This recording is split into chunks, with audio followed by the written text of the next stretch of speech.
My name is Dave Straley, and I will be serving as your moderator for tonight's candidate forum. We are grateful for your attendance and participation in this important event for the community. This forum will run no more than 2 hours. I'm a stickler about that. We will begin with a structured portion where each candidate will respond to 3 initial questions. Each candidate would have up to 3 minutes each to answer each question. After the questions, we will open the floor to community question and answer portion. As you've entered the opportunity to sign up and ask a question, if your name is on that list, we will get to you if we have time. You may stand and ask your question to all of the candidates. Each candidate will again have up to 2 minutes to respond. We will get through as many community questions as time permits within the 2-hour limit. At the conclusion of the 2 hours, we will end the forum. A few important reminders. Please be respectful to all candidates and fellow community members. Keep your questions concise so that we could allow as many voices to be heard as possible. The forum is for civil and constructive discussion. Any clarifying questions before we begin? Anyone else wants to sign up for questions? Here's your list of people. Yep.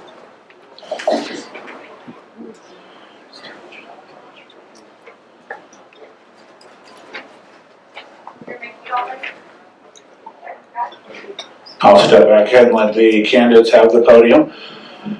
So, question number 1, please introduce yourself and let us know what specific skills and experience you bring to this board that will benefit the fire district.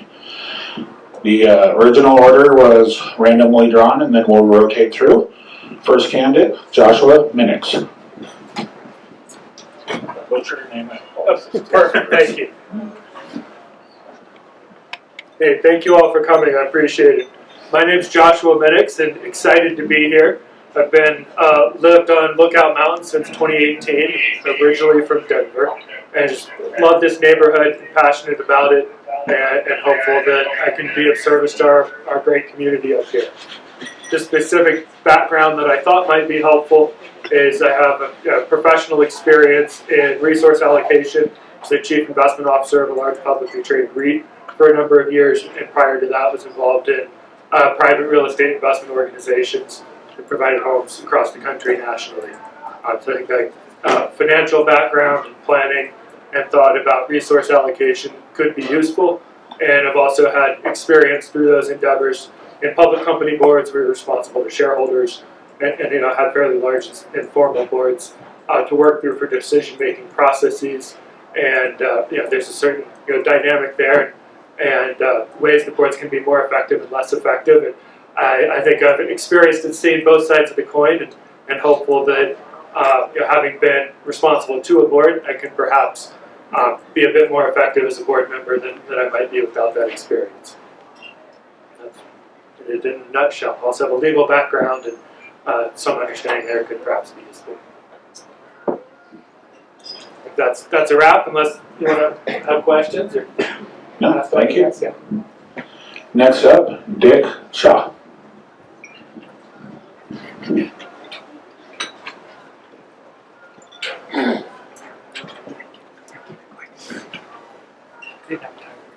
Thank you. In terms of my skills and experience, background in business, my wife and I founded and ran several businesses up until we sold the last one in 2016. And then I became very immersed in volunteer work. I became a reserve police officer, which I'm no longer a former reserve police officer. I just felt a calling for public service. I'm a search and rescue flight crew member for Civil Air Patrol. I'm used to getting a call to get to the airport and get our plane up in the air. Not too dissimilar from the firefighting calls in that respect. Time is very important. Response time is critical. I have lived on Lookout Mountain Road, raised my family. We moved there in 1989, and Lived there until 2004, moved over to Reva Chase, lived in Reva Chase for 15 years or so, moved into Mount Vernon here 5 years ago. So I feel like I know the area and the neighborhoods really well. I've also made friends with firefighters at formerly Lookout Mountain Fire, Volunteer Fire, and now with Foothills. I think I can bring experience, but I think one of my greatest accomplishments in terms of what I think can apply to Foothills is I've had a very nice, very rewarding relationship recruiting, motivating, and appreciating volunteers. At Reva Chase, here at Mount Vernon, with Civil Air Patrol and other volunteer groups that I've been involved in. Been a volunteer a lot. I know what makes them tick. I have very good success with getting projects done using volunteer help. And frankly, I think that's probably the greatest skill I can bring to Foothills. I believe we need to increase our staff, our volunteer firefighters have declined from approximately 40 10 years ago to I think our current number is around 23. So we've seen a drop in the volunteer firefighting force of approaching half at a time when the number of calls have gone up. To me, I think that's the greatest challenge with Foothills, and I think I'm prepared to take that one on, and I think I'll be successful in increasing, rebuilding our firefighter force. Thank you. And if anybody in here wants to volunteer, please see one of us. We'll open the door for you. Thank you. Next up, Stephanie Troyer.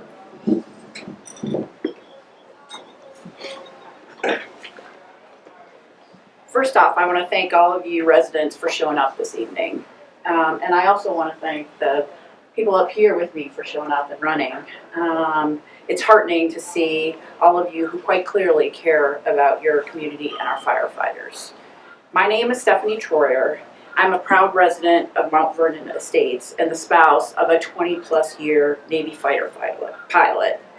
My family shares a deep respect for our firefighters, their families, and we know the importance of protecting, serving, and giving back. I was a successful fundraiser by trade, and I am the only candidate who serves on the FFPD board here tonight. As far as the skills that I can bring, I think, relatively speaking, I think my greatest asset to the district and why you should elect me is because of my unique fundraising background. Let's remember we are a small organization with a budget of approximately $1.6 million. We have 4 stations and 20 apparatus. The cost of maintaining and replacing all of this is astronomical and soaring. Tax revenues alone won't pay for the expensive needs while enabling us to save for tomorrow, year in and year out. That's where grants can really make a difference. Grants help our district avoid mill increases so you can keep more of your money in your pocket and the district can focus on fire suppression. I have a unique skill set that can help our district bridge budget gaps to ensure that our staff and our volunteers have the necessary equipment both today and tomorrow. In my last 2 years, I helped our district win grants for high visibility vests, critical to our firefighters, especially on I-70 calls. We recently won a grant for all new wildland equipment for our volunteers. And we are waiting to hear on a grant for equipment to assist with trail rescues. My unique background offers our district the ability to acquire critical equipment to ensure that our firefighters can do their jobs without having to raise taxes. I helped the district win grants in my last term, and I will continue to do this on day one if given the chance in a second term. Thank you. Thank you. Rob Johnson.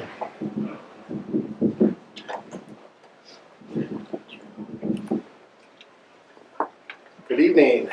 Thank you all for coming. My wife and I moved up to Lookout Mountain in November of 2007, so we've been here since then. I'm born and raised in the Denver area, the West Denver area. My wife is a third-generation Coloradan, so we've been around here for a long time. We owned a graphic design photography business for 37 years. Eventually, at the end of 37 years, we decided to close that down. She was able to retire, and then I went to work for our largest client, where I continued to work for another 5 years before I retired. During that period of time, I've done a lot of active community service in terms of serving on boards and those sorts of things. I served on the Jefferson County Cultural Council, giving away money to Tier 3 organizations, nonprofit groups, so that they could provide arts and culture and scientific work for the community. I did that for 6 years, and then after that I was appointed by the Jefferson County County Commissioners to the SCFD Board of Directors, the Scientific and Cultural Facilities District, which I'm sure most of you know, that you contribute to with all of your sales revenue. I did that for 6 years as well. During that period of time, I also was a firefighter here for Foothills. I came on at the same time Ken Tillis did. I see Ken over there. And I served for about 5+ years doing that. And unfortunately, my professional career made it difficult for me to continue, so I ended up dropping out of that. But I gotta say, those were 5 of the best years of my life. The camaraderie, the brotherhood that we had at that time was unmatched. It was a great experience. I would like to see that come back to the fire department. I would like to see the relationship between firefighters, between the community, between the board. I'd like to see all of that just grow and become what it should be. And I think that's part of what I can bring to this. I think that I have an ability to work with people. I'm a team player. I like working with the community. I like working with volunteers. I have the ultimate respect for the people that are out there on the line doing what they're doing. And I have respect for the board members doing what they're doing. What they have to do is not easy as well. I have, in my background, I've got a lot of fire service in my background. My father was an assistant chief in Denver, retired there, and then became an international fire marshal working for the State Department. And I have 2 brothers that are also career firefighters, one in Denver and one in West Metro. So fire service is kind of in my blood. I grew up in firehouses, sliding down poles.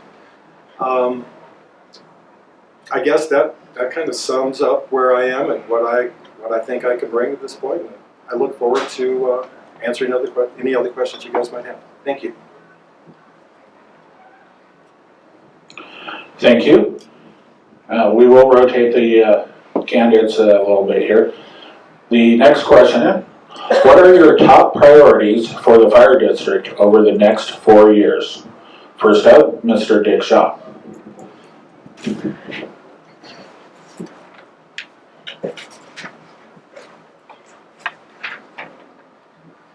Well, I touched on my top priority, increasing the volunteer force earlier. I think that is the most important, the highest priority for this board. Other priorities that I'd like to work on would be increasing the water storage capability of the water supply for our firefighters.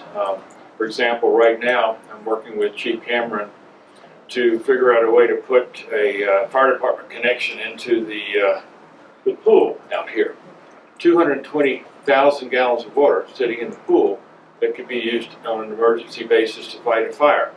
I think the addition of cisterns in other parts of our communities, for example like Cody Park, that don't have a lot of water reserves, I think that's a very, very high priority as well. And I think the chief would echo that water is one of the greatest challenges for his firefighters to control fires is a lack or not an ample supply or large reserves of water. Another priority for me is the current board. Basically 4 of the 5 sitting members live in one neighborhood. I think bringing some geographic diversity to the board. I live in Mount Vernon. No other applicants or sitting members live in Mount Vernon. I can bring a different perspective than if I lived in Paradise Hills, for example. Also, having lived on Lookout Mountain Road for 15 years and in River Chase for roughly 15 years, I'm very familiar with those areas. I think I can bring a good perspective from those other three neighborhoods. And lastly, just making sure our firefighters know that the board is doing the best they can do to support them, give them the best equipment, the best training, the best safety across the board, and that we've got their back. That is, I think, a priority that's really hard to measure, but it's very, very important. Thank you. Thank you. Stephanie Troyer.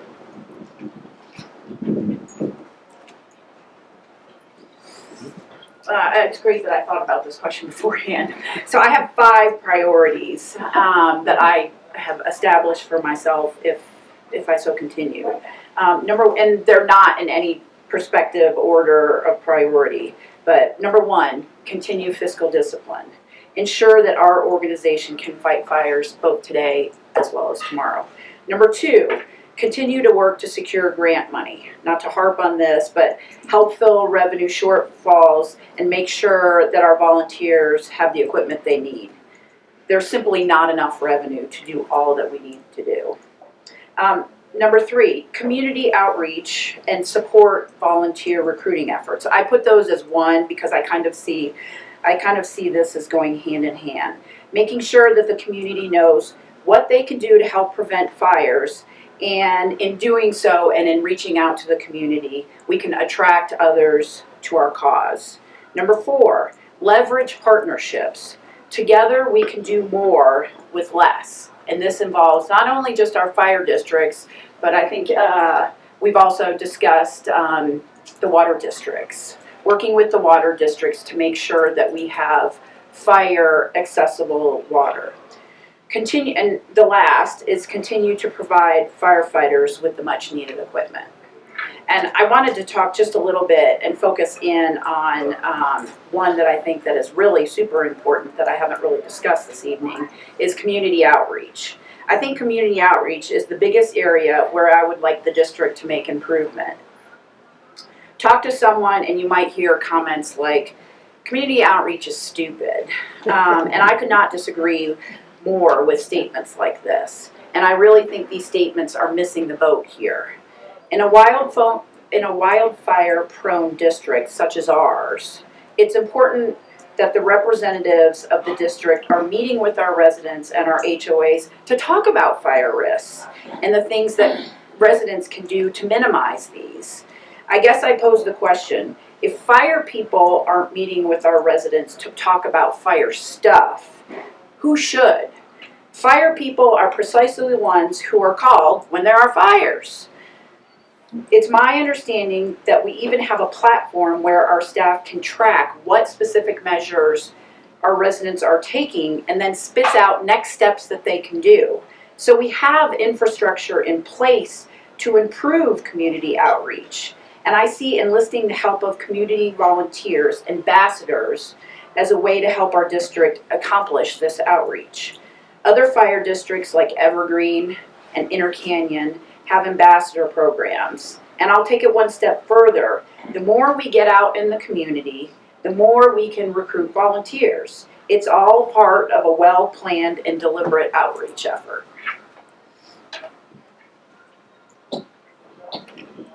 Thank you. Mr. Rob Johnson. I'm gonna trip over that one. I've had to type this a couple I think that my priorities would be, number 1, recruitment. I would like to see us get fire volunteer representation from every corner of our district. I would like to see us get those numbers back up again. I'd like to see I'd love to see improved water supply and all that Dick was talking about. And I'd like to see, one of the important things to me, I don't know about you guys, but our homeowners insurance has been going through the roof. And I know a lot of my neighbors have had it canceled. And I think a lot of that is based on our fire danger up here. I don't know that there's a lot we can do about it, but I would like to do whatever we can to increase our fire mitigation and to see if we can get our insurance profiles lowered so that our insurance isn't killing us anymore.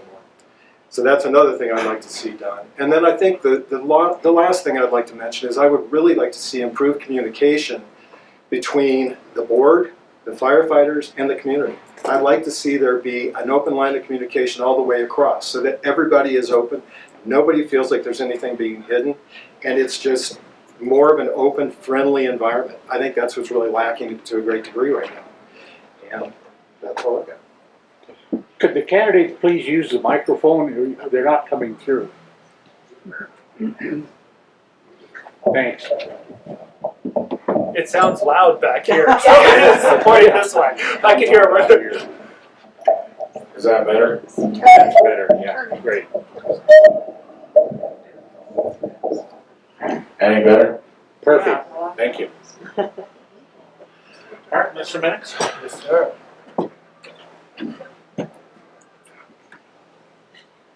Yeah, thank you and welcome again. My goals are similar, and let me know if it's not. It's not easy to hear. It sounds deafening to me here.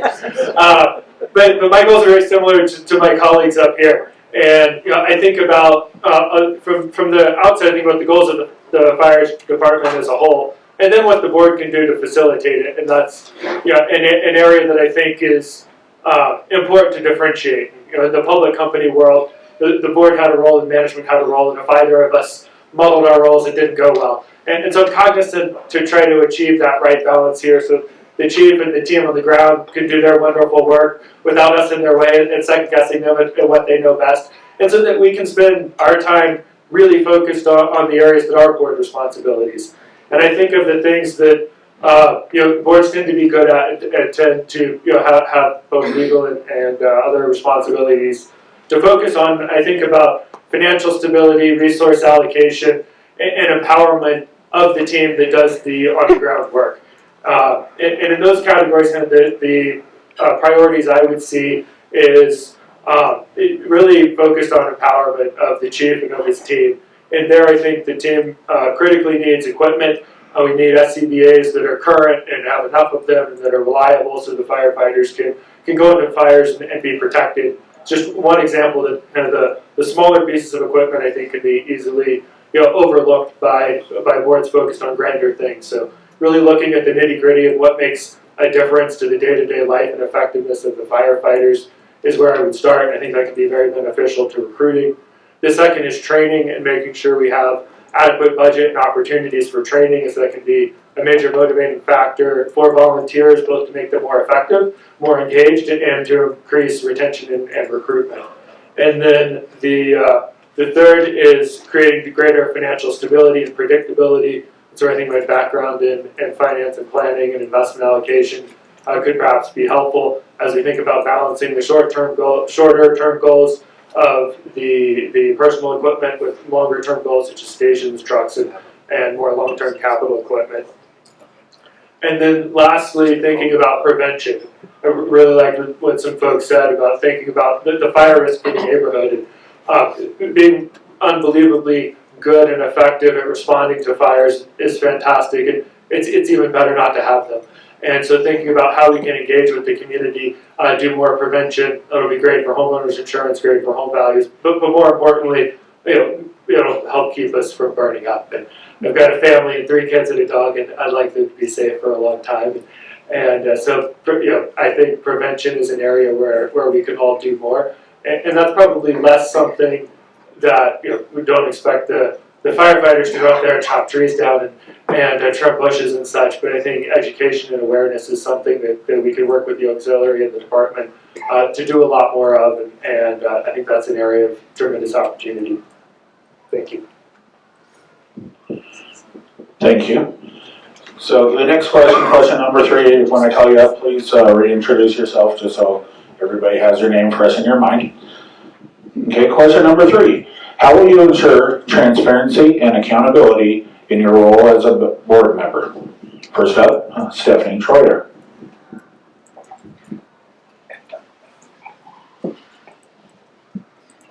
I'm Stephanie Troyer.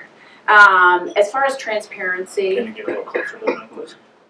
sorry, it's gonna hit me in the nose. As far as transparency, I think transparency is very important in our organization. What I would say is, as far as promoting transparency, all of our board meetings are taped. We also have minutes of our board meetings that are available for the public. So as far as what the community can see and what is obvious to the community, it's certainly something that's available on our website.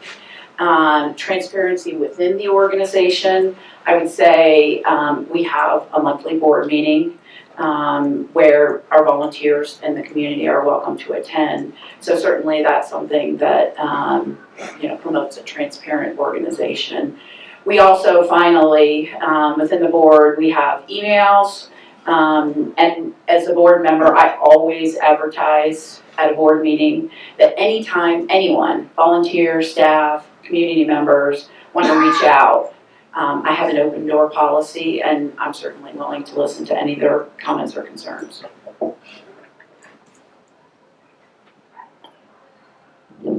Thank you. Next up, Rob Johnson.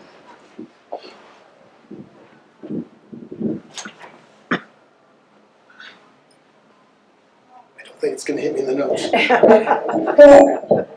Okay, I'm Rob Johnson. As far as dealing with transparency, I think that transparency basically is a byproduct of communication. As long as we keep the lines of communication open, transparency will follow. I think the SDA, the Small Districts Association, has rules in place for open meetings, for presenting our agenda in advance. We've got the meeting minutes, we've got all that stuff is in place. The only time that something might be a little bit questionable, then it goes into a closed session, but even at that, we still need to kind of just talk about what we talked about without getting into detail that would expose that. I think that it's important for us for the board, I think it'd be important for the board to get to know the firefighters that are volunteering for our department. I think that maybe doing something where we do, every board meeting, you actually do a get to know a firefighter. We have somebody come to the meeting and tell the board who they are, what their family is about, what their background is, why they volunteer, what do they do for a living. I think that it's important to get more firefighters actually attending the board meetings. I know when I was a firefighter, I never went to the board meetings. I never really knew what was going on, and I think that should change. I think the firefighters should know what the board's doing. So that's what I would do to promote some transparency.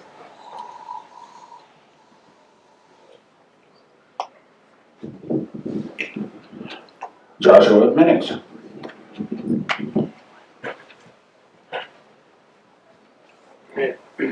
Thank you again, Josh Minix, as he mentioned. And as far as transparency, I think it's critically important. I've been impressed with what the department's done so far and what the board has done. I've benefited from the videotaped meetings and minutes, and feel like, not having been a member yet, they have a pretty good idea of how it's gone so far, at least from an outsider's perspective.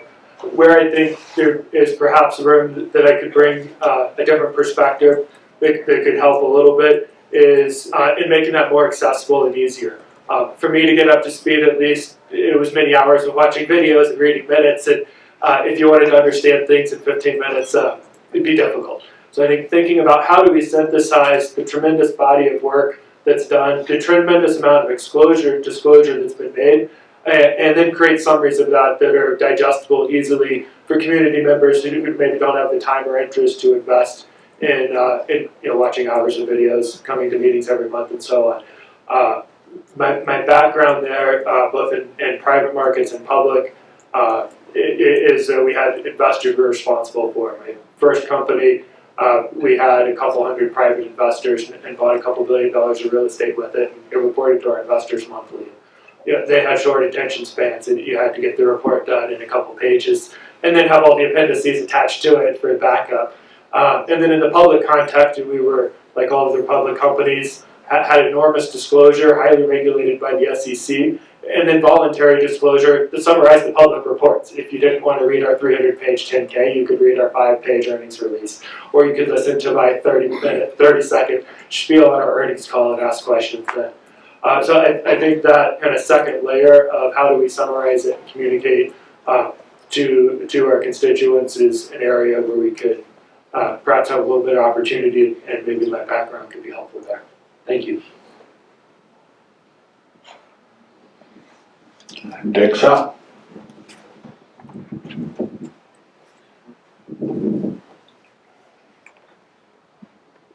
I'm Dick Shaw. We all agree transparency is critical, and I have several friends that are volunteer firefighters, and they have expressed some concerns to me that they feel like the transparency of the current board could be improved. And along with that, by increasing transparency, you help gain the confidence and the trust of the men and women that are out there responding to calls. And I've been to 4 meetings, board meetings, last ones this year. I really don't have anything specific that I've seen in these meetings that I feel like I could address right now. I guess I just want to leave you with the impression that I like my other contestants, do feel that it's critical and attention needs to be paid to that. My feeling would be if a firefighter had a concern about something, they should come talk to me or another board member. They need to feel like we understand their challenges. We need to appreciate them. We need to communicate with them. And that is one thing I really have not seen a lot of in the meetings. I'd like to enhance that. But I think, as has been said before, increasing communication increases transparency. I think that's what I would do if I'm elected to take this on. Thank you. Thank you, candidates, for all your responses. We will now move on to the Q&A portion of the forum. We do have about 8 people that have signed up for questions. First up, John, and I can't read the last name, Chrissy. I will bring you the microphone for those asking questions. Please stand, state your name, try not to trip. Ask your question to all the candidates. Please speak loudly so everyone can hear. Candidates will have 2 minutes to respond, and it's for all the candidates. Okay. My name is John Chrissy. I live over at Summit Ranch. We recently had, I believe it was 1.5 years ago, a major fire over there. All the different fire departments responded. So I was there watching everything and talking to them. My question really doesn't have anything to do with the firemen itself, but with the EMT party. And I know you've got a small group because I had a chance to talk to them a couple of days ago. And I forgot to ask them, will you support teaching CPR to your neighbors here? That is my question. Thank you. Who wants to be first? I guess I need to address it up here. Yeah, I think so.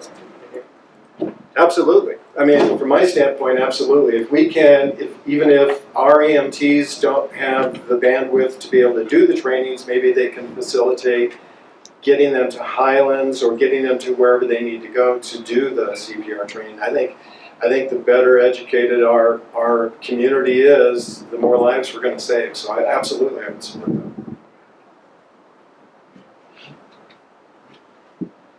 So just to be curious, is your question, will we as the district train others in CPR, or are you asking, do we train our volunteers and our staff in CPR? Well, I'm sure that the second part of your question is probably not even necessary, because I guess they would be training the firemen how to do CPR. We do. And I'm talking about the neighborhood. The All the neighborhood. other, just open it up to the neighborhood. Well, what I could say is, I would say, we have a training officer on our staff who does do CPR training to our volunteers. It's part of their training, it's part of their certification. Now, whether we can open that up to a public situation, I might say that the Red Cross, I know as a mom, the Red Cross does CPR training several times throughout the month, and I'm not sure that's something that we can open up for the public to do. It's certainly something we could look into, but my guess is that we are a fire district, we have volunteers, and our volunteers we only have one training officer who, what I can say is, he contributes a lot of Saturdays, a lot of evening hours, and so I think my guess would be, not to be a naysayer, but my guess would be within our mission, I think we would likely refer the public out to the Red Cross.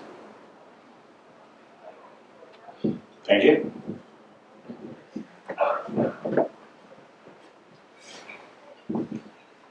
I think it's a great idea, but I don't necessarily think it's the fire department's specialty. All the firefighters get extensive CPR training. I've had CPR training as a law enforcement officer, but I would never feel like I was comfortable teaching it to someone. And I'm not sure that our firefighters would be comfortable teaching it to someone either. I do think increasing the number of defibrillators and increasing the CPR training is wonderful. I just don't exactly think it fits with the mission of Foothills. I think it fits more maybe with the mission of Highland or Red Cross or other organizations that do that, John. Thank you for asking.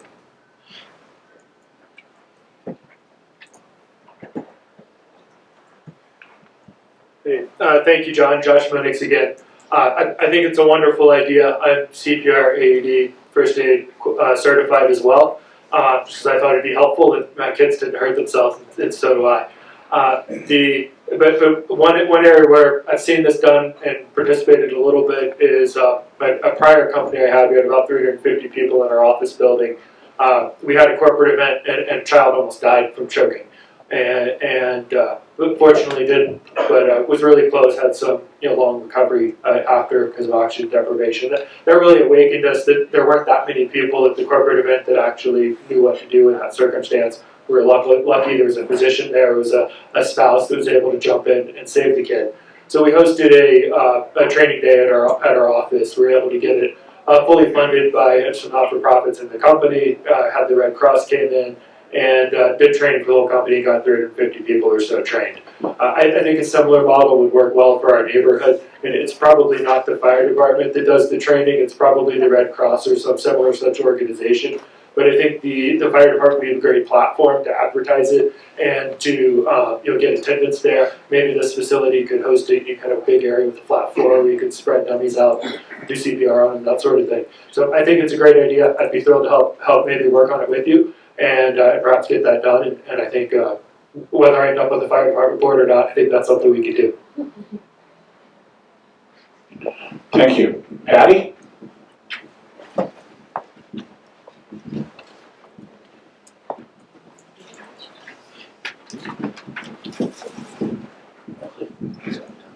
Hi, everybody. Thank you so much for standing up to help your community. I really appreciate it.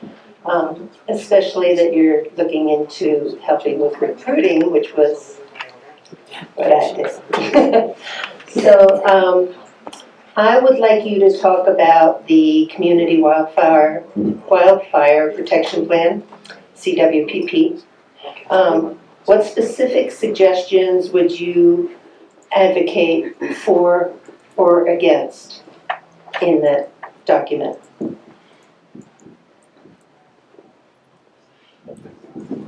Okay, just to summarize, looking at the CWPP, what would you advocate for or against? Thank you.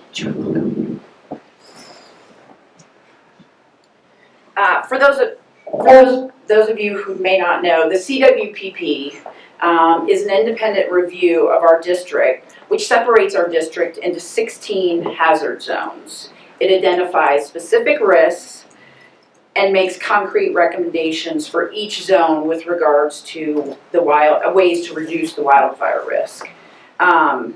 Absolutely, I've read this document, and I guess I would say there are two areas that I feel kind of touch my heart with regards to the CWPP. And I've served as a very vocal proponent on the need for the district to meet with HOAs, to let them know what their specific fire risks are, and to explain to them ways that they can reduce their fire risks.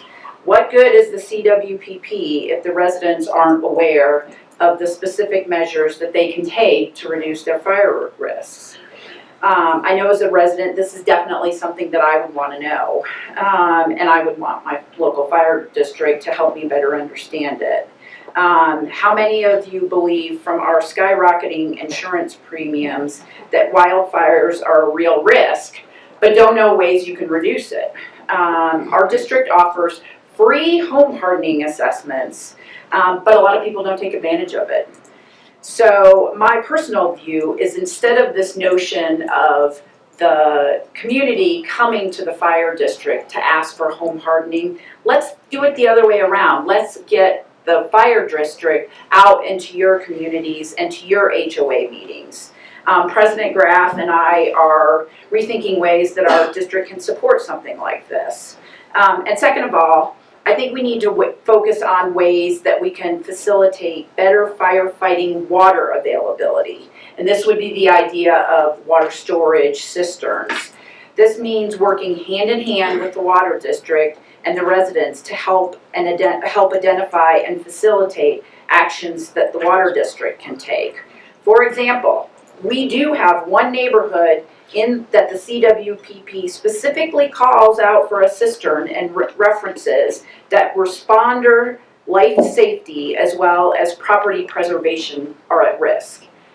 And this translates to the fact that in one neighborhood in our district, there are firefighters that are at risk. So we need to address those quickly. Sorry about the You can have one of my minutes if you want. I'm a sophomore, so, okay, thank you.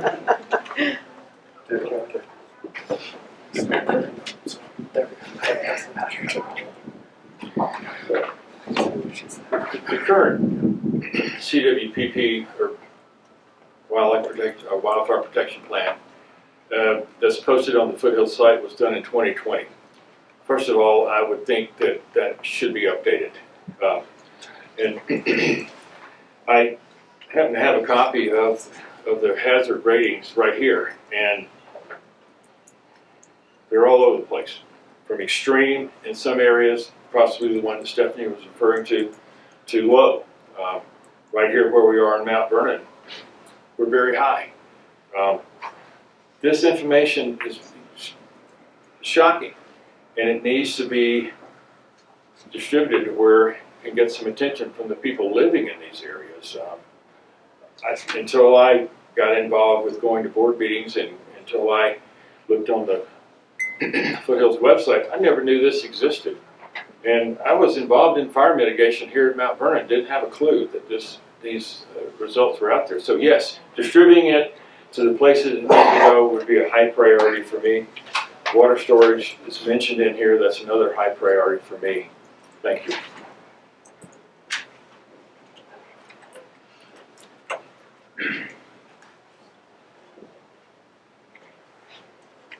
Yeah, I would just echo what they've said. I think that getting it into the public's hands is an imperative. It's got to get out there. I know that not everybody belongs to an HOA. There's a lot, and my guess is that a lot of the really high danger homes are not necessarily part of an HOA. And so I think we need to make a focused effort at getting it into those people, getting that information into the hands of those people. I think that's critical. And and again, the water usage, which hydrants are at full flow and maximize the their pressure and which ones are not.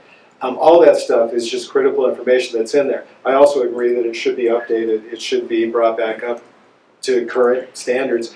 And again, I hope that through all this, we can lower the fire risk and make that better for everybody in many, many ways.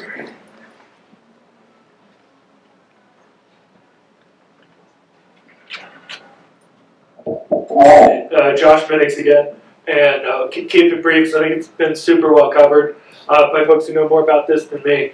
But I think about it as prevention and water storage, and I think we achieve both of those through better communication, particularly with our constituents and the folks in the neighborhood who aren't part of an active HOA. And I think that's probably, or generally overlaps with the higher risk areas, and generally that's the harder people to communicate with.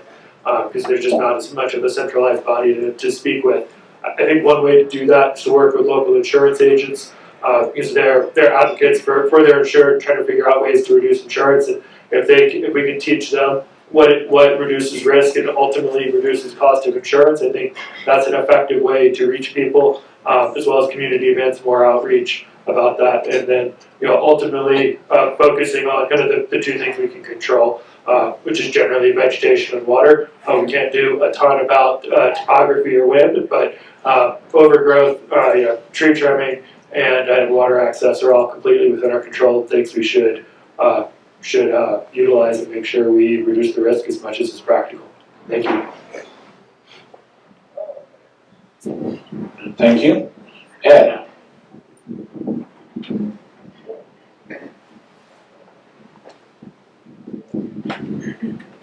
My name is Ed Westergaard, and thank you guys for running, and I'd like to thank the firefighters in the room too for your service. I really appreciate y'all's efforts. Recognizing that money is always a problem for emergency responders, and some of the things that were going on, like the El Rancho, there's been talk, I don't know where it is, in terms of losing that, or ceding that to Foothill, or to Evergreen.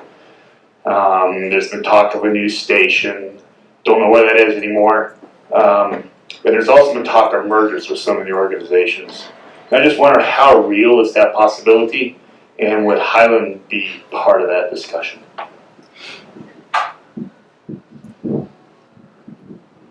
Okay, concerning budgetary, what are your thoughts on any annexation, de-annexation, or merging? Who's first?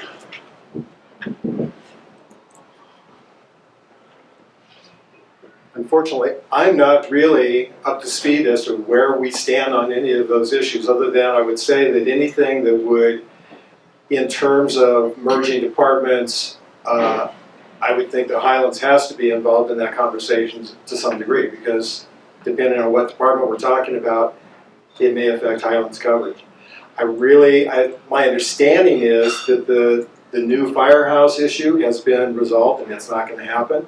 My understanding is the ceding that property to Evergreen has been resolved, and that's not going to happen. That's my understanding, but to be honest with you, Stephanie would have a much better answer to that because she's been sitting on the board. Oh, go ahead. Yeah, I can actually fill you in on some of that.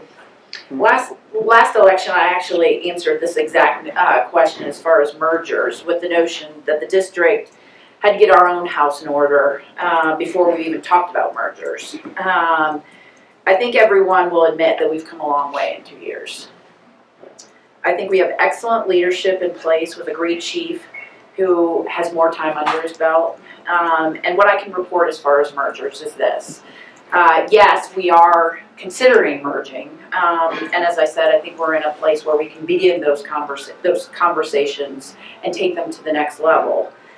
Stephanie, Director Graff, and our chief have been doing some discussions with the Genesee board, their staff, and their volunteer base our chief has held a joint session with our membership and their membership to discuss some items. Certainly Highlands is included in that, and I'm not saying that necessarily Genesee is the only district that we should consider merging with, but certainly as budgets become tighter, as volunteer numbers go down, merging is certainly one answer or one way to resolve that issue. But as a board member, what I can, or as a possible future board member, what I can say is it's way too early to really discuss formally whether that's going to happen or not. We're certainly in discussions, but it's something that I would wholeheartedly support continuing investigating this.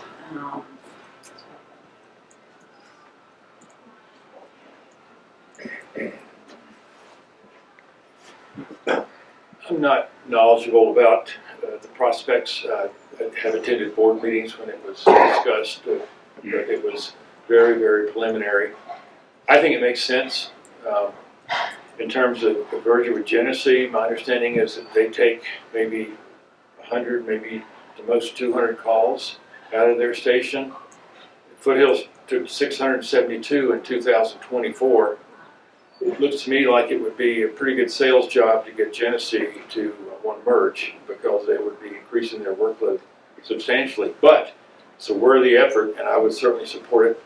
Or a merger with another district as well. Genesee is right in our backyard. That'd be where I would start. Do you guys like the mic, please? Oh, that'd be great. I'm freezing. Thanks,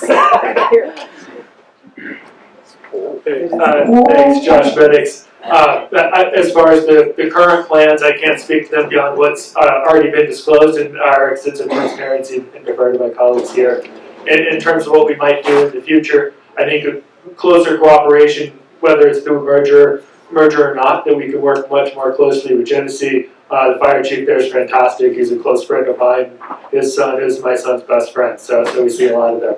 And I think that's just a group where we can both help each other out quite a lot. I'd love to facilitate that to the extent I can, but the chief probably has that well underhand.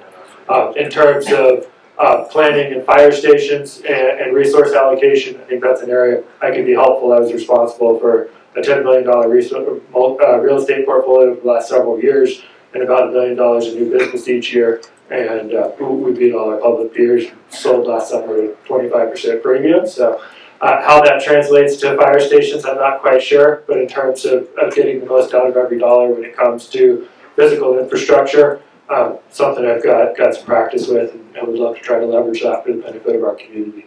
Thank you.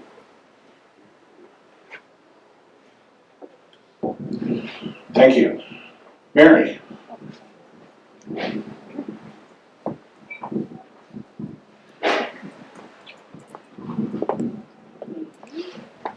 Hi, I'm Mary Snyder, and I wish we had 4 openings. You all are terrific. I really appreciate your willingness to serve. Thank you. A lot of the things you've discussed tonight about what you would like to see done costs money, and of course the limited budget. I just am wondering how you all feel about balancing the budget as far as a reserve, how important that is, versus spending down what you have available to you on your annual budget. Okay, the question relates to the budget, spending down the reserve, or focusing on annual allocation. Now you're speaking my language. I'm excited, Josh Minix again. I'm passionate about balanced budgets. Fiscal is conservative politically, and you have to run a balanced budget in business if you want to stay in business very long. So I think that's an area just where I'm super passionate and focused. I would look to ensure a balanced budget, a budget where we increase the reserves annually, where we have detailed forecasts and understand our capital needs in the future, and I don't get surprised. That's hard, it's difficult to do. We have limited resources and way more demands than the resources can easily meet, so there's hard decisions to be made. There's lots of fundraising to do. I'd love to help with that. And I think a combination of fundraising and really thoughtful allocation, making those decisions, can let us get the most out of every dollar. But keeping it balanced, avoiding raising taxes, avoiding bonds, which is really just a different type of tax where we have to pay it back in the future is, something I would work really hard to achieve. Thank you.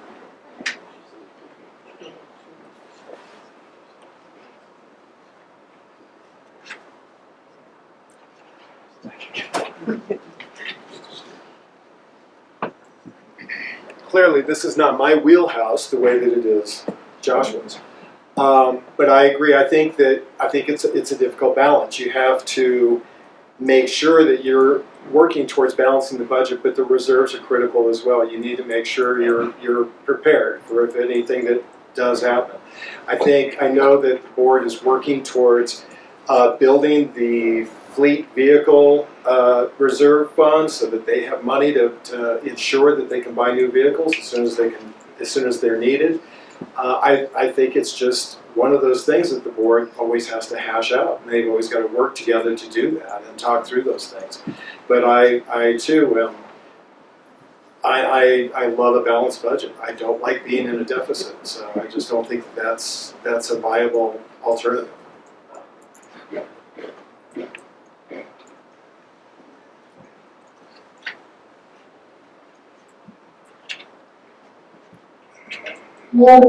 I will doubly say that, yes, a balanced budget is something that for the last 2 years we've definitely had.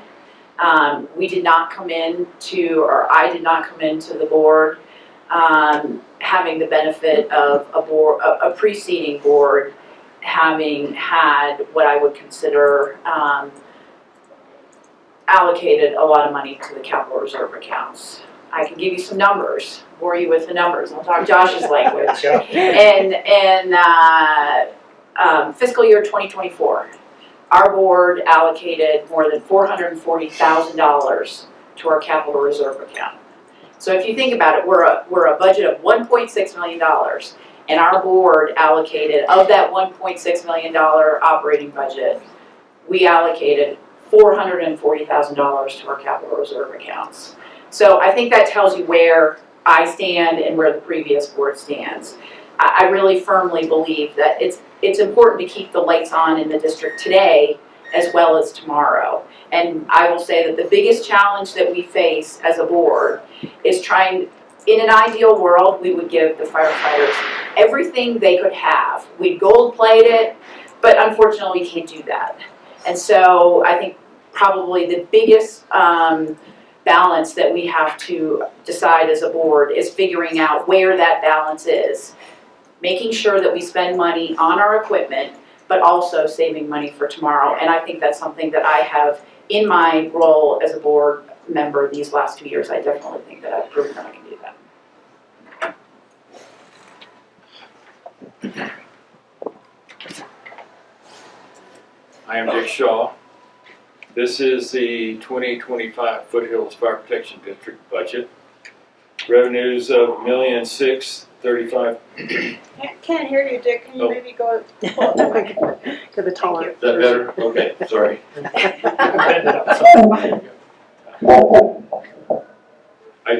I don't pretend to be any kind of an expert on fire department budgets. I look at budgets for other boards I serve on, other metro and special districts I serve on. This one looks pretty good to me.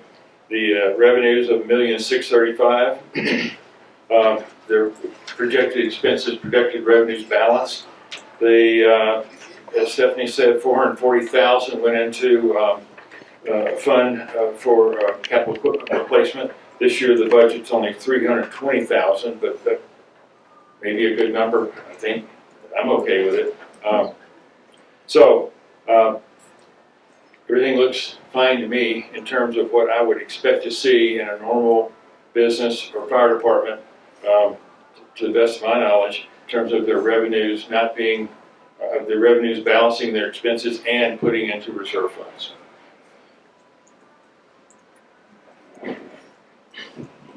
Thank you. Dean?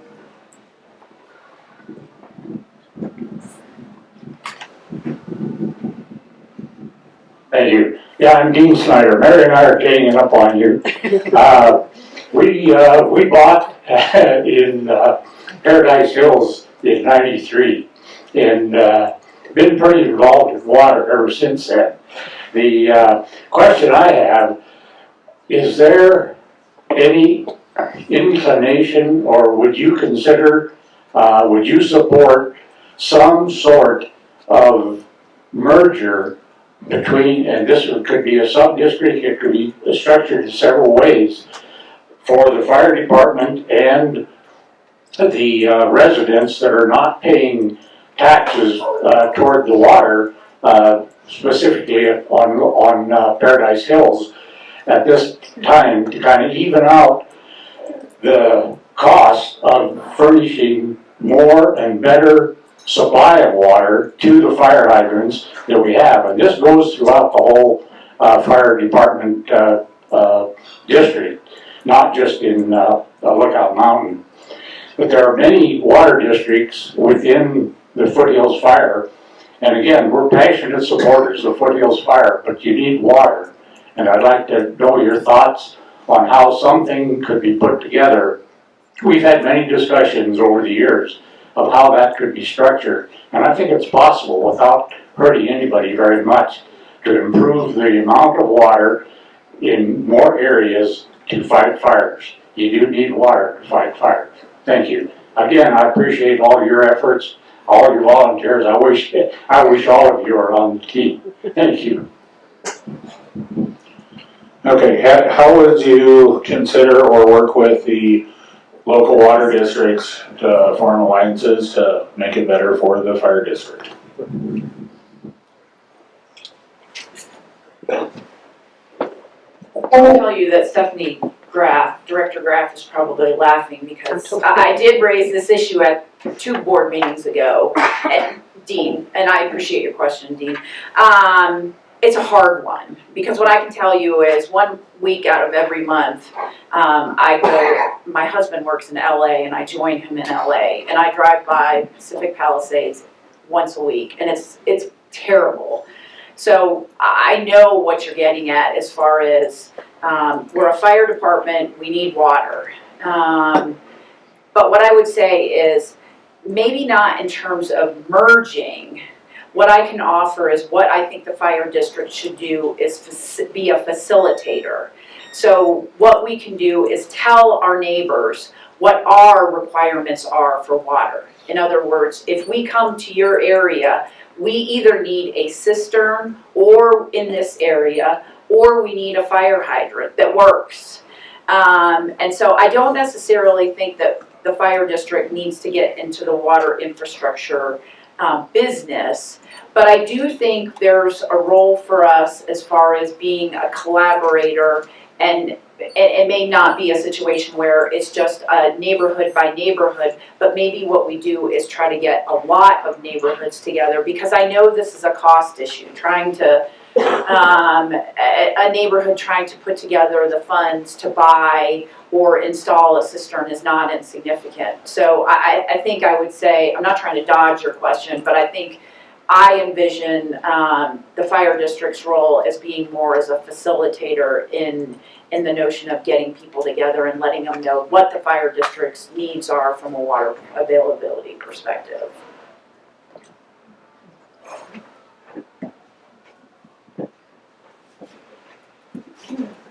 I'm Dick Shaw. Lookout Mountain Water District, which serves your area, they have their challenges. They have an older system, high maintenance costs. But one of the greatest challenges is they provide hydrants, fire flow water in areas where the residents live on wells and frankly don't pay anything toward Lookout Mountain water. Doesn't seem fair, but that's the way it is. It's an old neighborhood. My feeling is that the best thing that Foothills can do is try to increase the awareness in these areas. Let people know what the fire department would like to have to serve their needs in the event of a wildfire or structure fire. And just try to make some suggestions of what could be done in terms of increasing storage capacity. And there's many other districts, I forget how many exactly, a dozen or more water districts within the Foothills Fire Service area. They all could probably use suggestions of how to do a better job of making water available. Not all of them. Genesee is in good shape, and they share their water with Foothills. But I do think that awareness is the answer. A lot of these areas really don't know what they need to do. I think we can help them come to that. Thank you.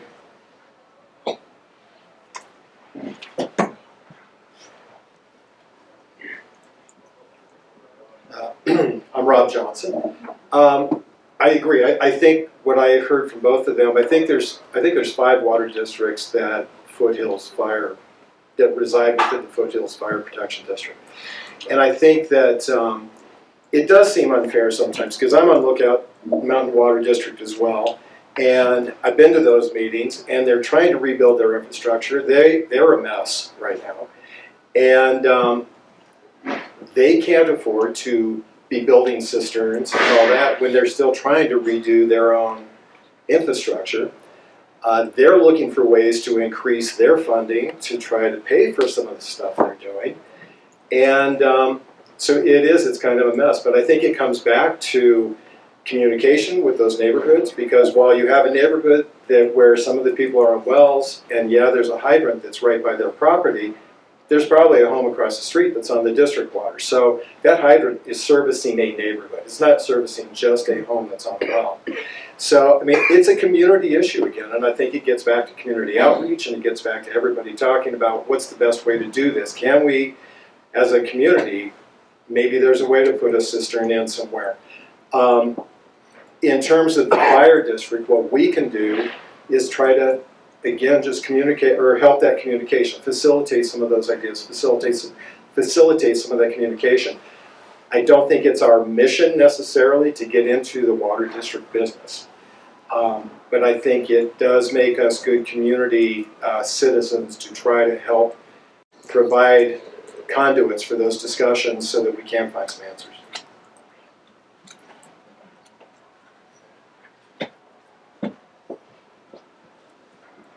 Thank you, Josh Minix here again. I agree with everything that's been said so far. I think it's probably not the district's mission or responsibility or appropriate role to dictate what, it probably legally can't change the tax code or work directly although that would be interesting. So you've thought about this a lot more than I have. I'd love to learn more about what you've thought. I do think water's ultra critical. It goes back to the wildfire plan we were talking about before. It's a major component there. And ensuring we have sufficient water is critical. I think community outreach, so that people understand what their actual water status is. I suspect most of our neighbors probably don't. And they probably see a fire hydrant and assume it works, and a lot of them don't flow, which you'd hope. And they may not even know how far they are from fire hydrants or what a cistern could be or how much it would cost. So I think community outreach, empowering ourselves and our neighbors to make wise decisions, to advocate with the water districts for what we need, and with the local politicians is the first step. And I think another is to really look at the sources of funding and how could it get done. Because the water district has their challenges. The fire district isn't in the water business, so how do we do it? Like we may need to come together and put together a local nonprofit and raise money, both public and private, to fund it to have enough water here. It's a huge issue. I think thinking about how we can do it efficiently. There's various swimming pools in the neighborhood. There's a lined pond like 100 yards from my house. Like there's a natural spring there. My neighbors know more about that than I will. So, there's ways to I think piecemeal it together to be quite effective with what we have at relatively low cost, and then kind of grander and longer term planning for resource allocation to be more effective there. But I've listened to some of the meetings, and we had a person from the water district was it 2 or 3 months ago, came and spoke, which I thought was really fantastic, and I think our board's done a great job of opening those lines of communication. Would love to think about long-term planning in that respect. Thank you.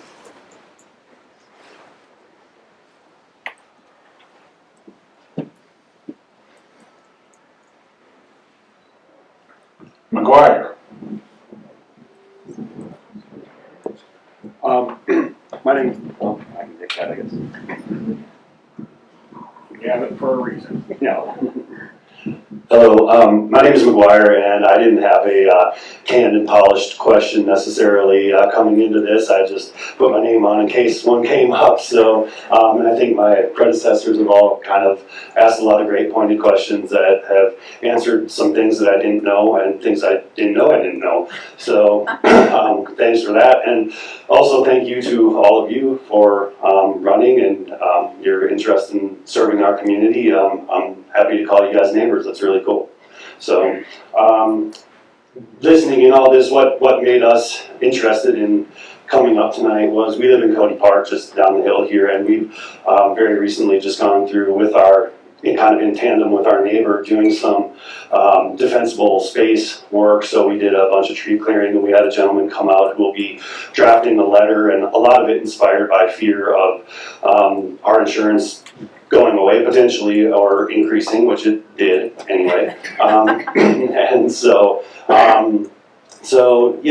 wanted to listen in because of that, and a little bit I'm in the building world, and I've built in the Foothills, and we think a lot about WUI compliance and good building practices and everything, and maybe just to narrow it down to one question or something. I don't know if you guys have any interaction with the building community, but if you can, is there any way you could maybe like share some of your knowledge and help people know how to build safer, so that in the event of worst case that there's a better outcome. Okay, any knowledge of building and mitigation and what you could provide if you were selected to the board? Sure, Josh Minix here.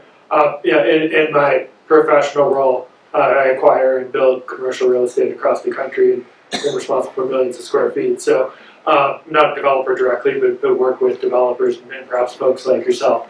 So that's an area very familiar with, and I think thinking about the codes and how the codes apply, but more importantly, where I think you get ahead of the codes, they often lag needs, is insurance. So I've worked with this a lot in Florida for coastal properties where you can work with an insurance company and engineers to go above and beyond the code, and then see a real insurance benefit for that. Obviously, because it's practical, it creates a real result. I think we can do a similar thing with fire, where we can look at the latest and greatest in terms of fire prevention and technology and building methods, and then work with insurers so that our community can see benefit for that.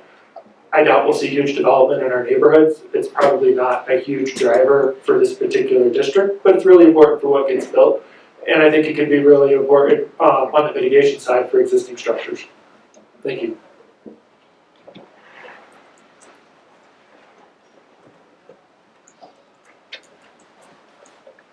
I don't know anything about that, except the only thing I would say is I know that the fire department, they do have people that will go out and do assessments and all that sort of thing. And I think that's a better question for the chief, because I think that if they're doing assessments of existing properties, you could probably have them go out with somebody who's going to be building and do an assessment prior to the build beginning.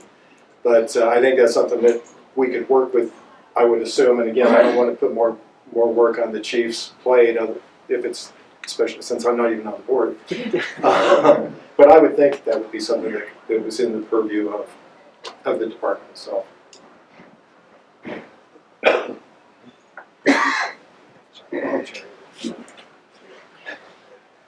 I'm Dick Shaw.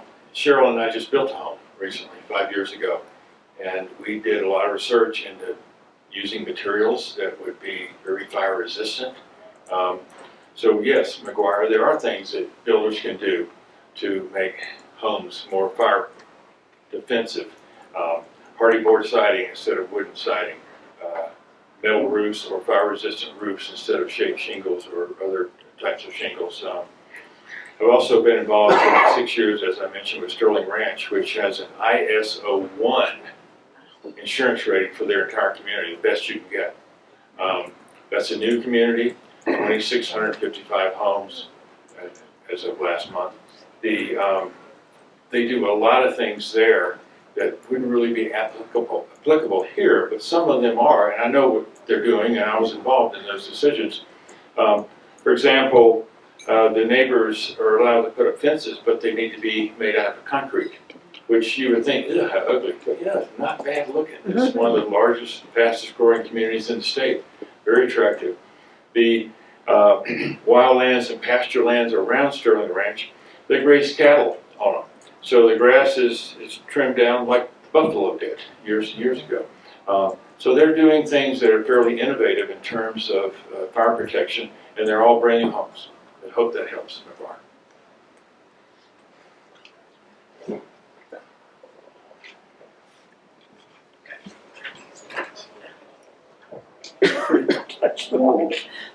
Sorry. McGuire, what I can say is, and Chief, correct me if I'm wrong, but I think the Chief just updated us 2 meetings ago that the building codes are changing as far as the fire code is concerned.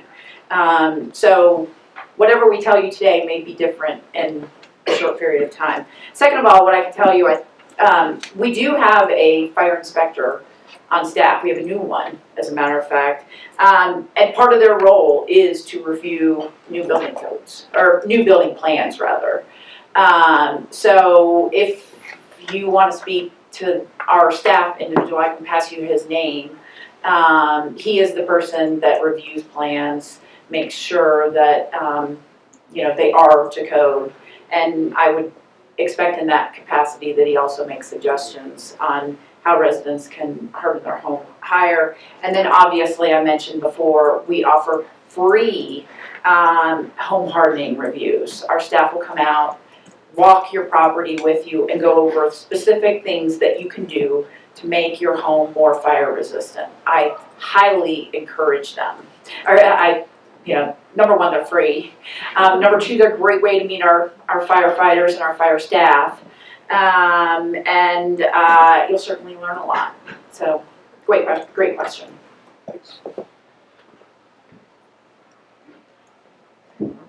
Thank you. Dave?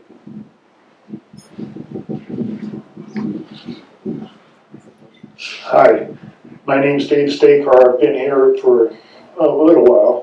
I happen to be on the board, and I came here specifically because there was a name that I've never seen before, and I haven't met you, and it's great to meet you.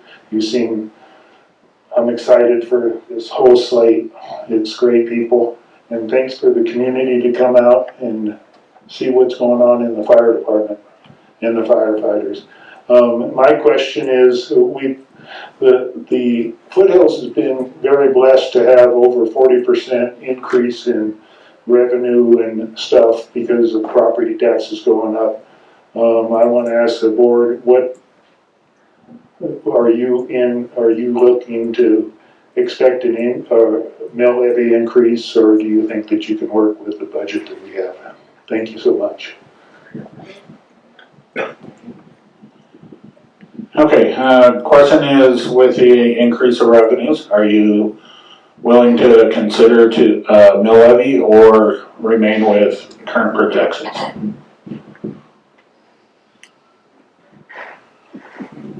Don't jump at once. You know more about this than I do. As far as mill levy increases, I would always consider anything as a board member. I think it's important to keep an open mind. Is it something that I would like to do? Is it something that I would want to do? In my personal situation as a board member, I see mill levies as a last resort. The only time we want to raise your taxes, given the fact that especially they've gone up so much over the course of the last few years, is in a worst case scenario. If there's something an emergency that was unplanned that we simply could not do any other way. I know probably many of you remember the mill levy that was put on just recently and didn't pass. I would say the only other thing as far as mill levies is I would like to think of as a board, if we are, or as a district, if we are going to put a mill levy in front of you, the only way we're going to do that is if it's going to pass. because it's really expensive to even put a mill levy on the ballot.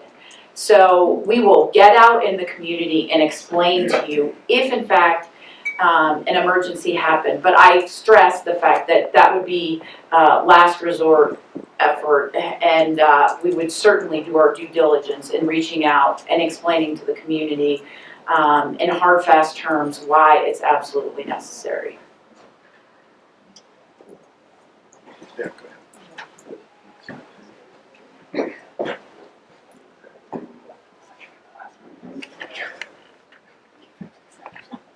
I think we pay plenty of taxes now. I think the budget that we just talked about for 2025 looks reasonable. The assessment notices will be mailed here soon by Jefferson County, and then we'll be able to look at what the taxes will be for 2026. I agree with Stephanie, a mill levy increase would be an absolute last resort, in my opinion.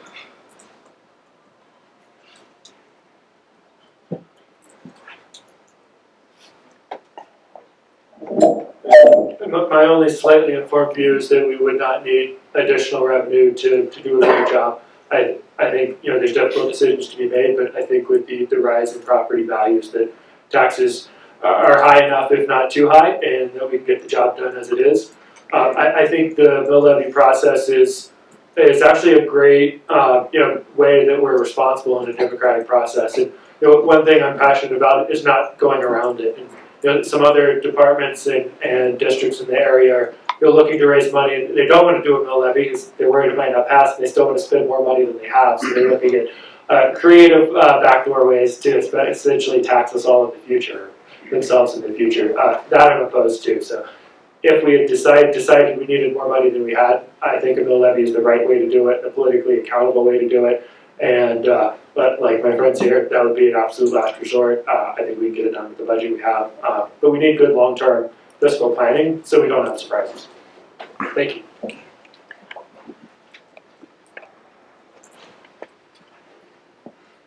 I feel silly even having to come up here because I'm just going to agree with what everybody else has said. Dave, it's really good to see you. But yeah, I would just agree with everybody. I would hate to have to do a mill levy. I just think that would just, I don't even want to think about that. But I also know that we want to keep every option available to us if anything happens.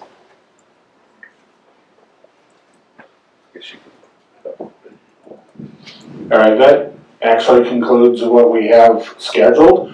For those who ask questions, do you have any follow-up questions for the candidates? Yes, Ms. Patty?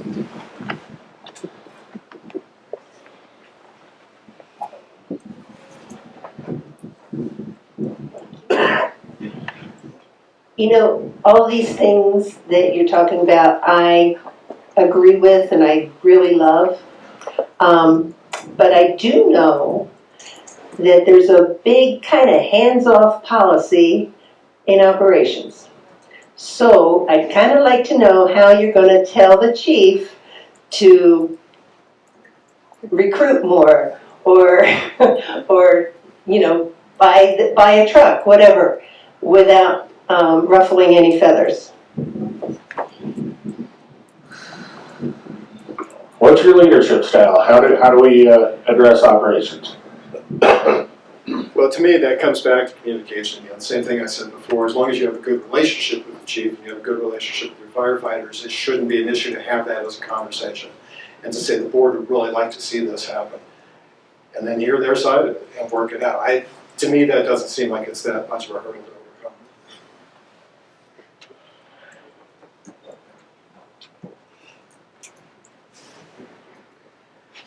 I think the chief needs to run the fire department. I think he can make recommendations to the board on how to spend money, but I think he's a professional, the board's not. The chief should make the recommendations for board consideration and let the board work on strategic, high-level planning, 5-year plans, 10-year plans, the kind of things that boards do well. I don't think involve operating the fire department. That's the chief's job and his staff. Thank you.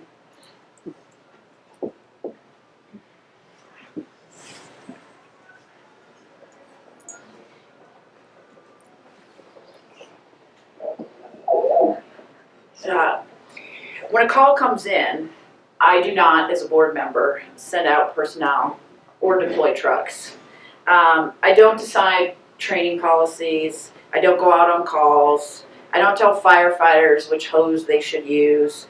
When a truck breaks down, I don't evaluate the truck, order the parts, and get this, when the chief decides to have a staff party, he doesn't even ask me. But when I'm elected, sorry, bring this really quickly. This is what I was given. It's called the Foothills Fire Protection District Board of Directors Handbook. And you can see I've read, I've read through it, stickied some things, and I read it thoroughly and in full. And I would encourage any of you, if and when you get that, to do the same. If I have a question on something, it's the first place I go. And I operate within the confines of this handbook as a board member. It says what I can do, it says what I can't do.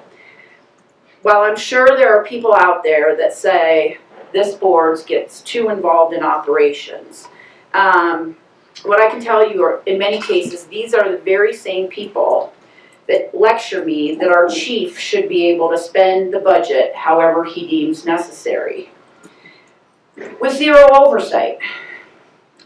Folks, this is how our district gets in trouble.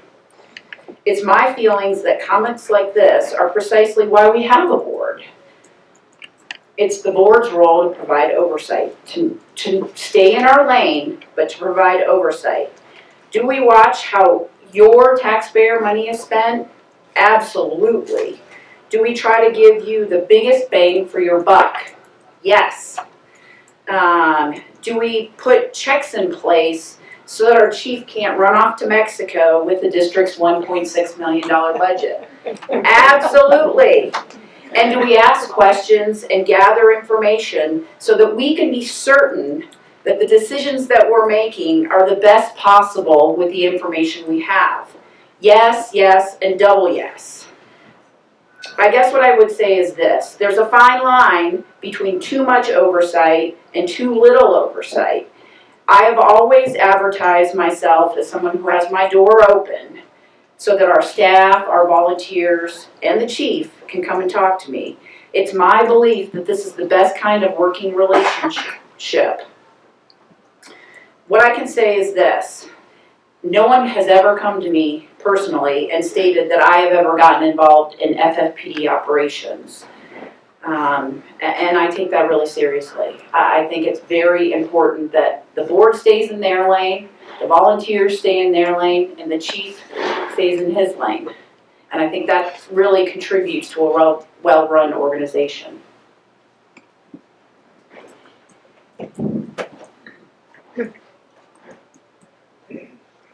Hey, Josh Minix again. I agree with everything she said, and if I could do it as well as she did, then I think I'd have done a good job.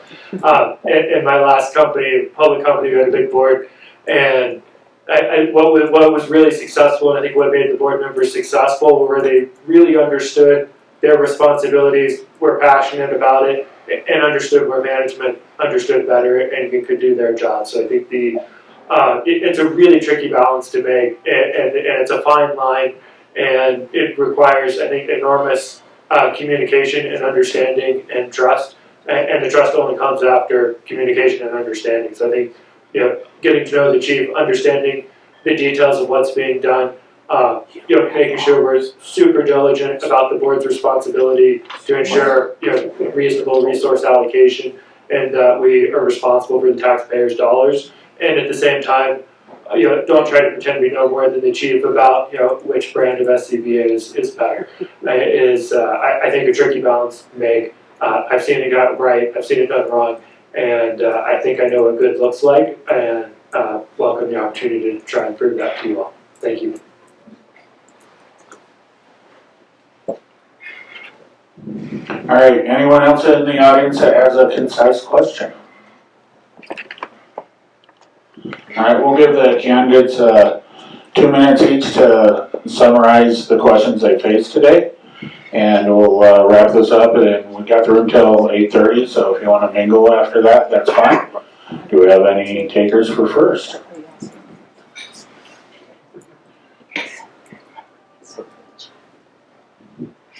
Mr. Minix. Sure. Josh Minix again, and thank you all for the privilege of being here. And I'm excited for what this board and department will do, whether I'm formally on the board or just helping out around the edges. I think it's in great hands and excited with everyone here. Summarizing, I have a background as an economist for a while, studied economics, graduated from law school, clerked for Neil Gorsuch for a summer, and then for the last 15 years have been in real estate investment management. I think that background provides a skill set that's not everything you need on the board, but I think it could be a helpful component when combined with some of the complementary skills up here. So excited to see what can be done here. Thank you. Thank you.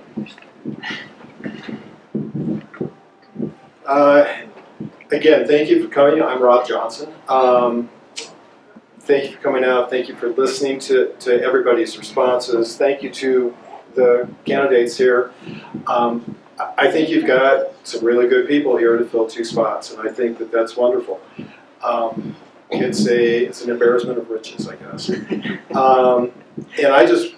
I'm not sure who I'm going to vote for. But I want to thank you for listening to us. And again, I think my point of this whole thing just comes down to mutual respect and communication. And I think that if we can work on that, all the issues about things like operations versus strategy and all that, I think those lines can become blurred very easily. And I think that they get addressed through mutual respect and conversation. So that's all I got to say.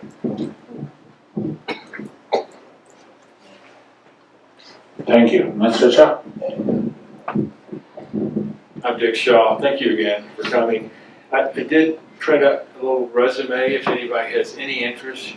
My wife has some at the table here. You're welcome to take one with you. And my phone number, my email address is on it. If you have any questions or anything you want my perspective on, I would welcome you contacting me. As I said earlier, my background's in small business.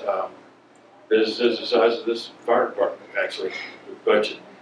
It's in line with the type of businesses that my wife and I started and ran for 30 years. I know the area. I want to help. I think there's always room for improvement. I've mentioned my points about increasing volunteers, increasing water availability, getting the volunteers to feel like they're appreciated, and that's my passion. I want to give back to the community, and this is, I think, a place where I could do some real good. And once again, anyone out here that's interested or knows anyone that wants to volunteer, please call me or Chief Cameron. Thank you.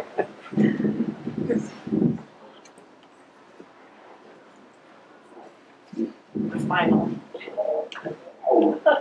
I just want to echo, thanks so much for coming out, and I'll say it on behalf of the old board that's about to pass its 2-year mark. It's great. I will say that I have enjoyed my time on the board immensely. I find it personally rewarding.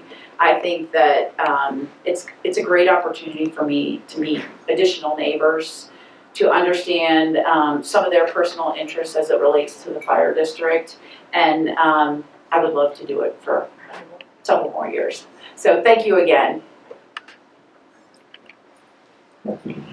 Thank you, candidates. Thank you, community. This was very respectful, and I certainly appreciate it. So this officially wraps up the candidate forum. We'll give you about 20-25 minutes to mingle if you'd like, and then I'm going to chase you out. Thank you again.